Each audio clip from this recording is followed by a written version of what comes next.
Hi all, in today's video we'll talk about the internet and find out how it works. If you thought that the internet works by satellite, find out that you were wrong. So how does the internet work and where does it come from?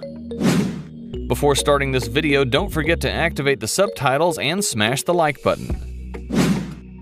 The internet is everywhere but still nowhere. He is on the phone, TV, or computer, but where exactly does he come from?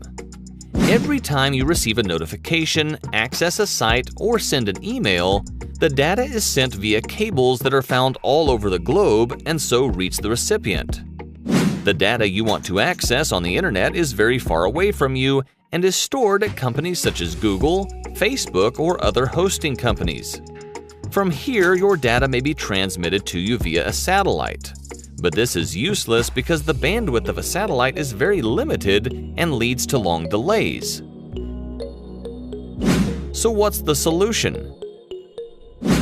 Well, find out that data on the internet circulates mostly through fiber optic cables that cross the earth under seas and oceans, among sharks and other strange creatures. The cables are very, very thick to protect the optical fiber inside, which is very fragile and sensitive. These cables are connected to landing stations located on the shores of the oceans, and from there the internet goes to an entire continent, forming a huge network. If we found out where the internet comes from, now let's see how it works. To better understand, let's take a concrete case. Let's say you want to access certain data from the internet from a phone or a laptop that is connected to the internet via cable or Wi-Fi via a router. The data you want to access, for example a video on YouTube, is stored in a data center on an SSD of a server. But how does this data get to you? Any device connected to the internet is identified by a unique group of numbers called the IP address. And the IP address of your phone or laptop, for example, is given by your internet service provider. Also, the server where the data you want to access is stored also has an IP address. So, through the IP, the information has a sender and a recipient. Moreover, if you want to access Google.com, for example, it also has an IP address hidden under a domain name to be easier to use.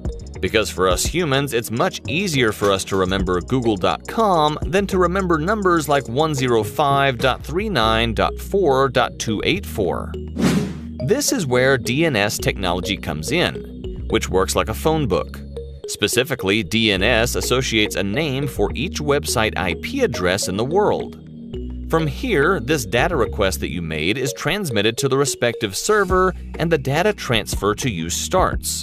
The data flows through the fiber optic cable system in the form of light pulses and thus reaches your router. From here, the data is transmitted by the router in the form of electrical signals via internet cable or Wi-Fi. But what if you use the internet through mobile data? Well, the signal is transmitted through the same optical cables to a cell tower, and from here the internet is transmitted to you in the form of electromagnetic waves. In the end, I think it's quite important to know what the internet is and where it comes from, given that we use it daily, and without it our lives would have been much harder in all respects.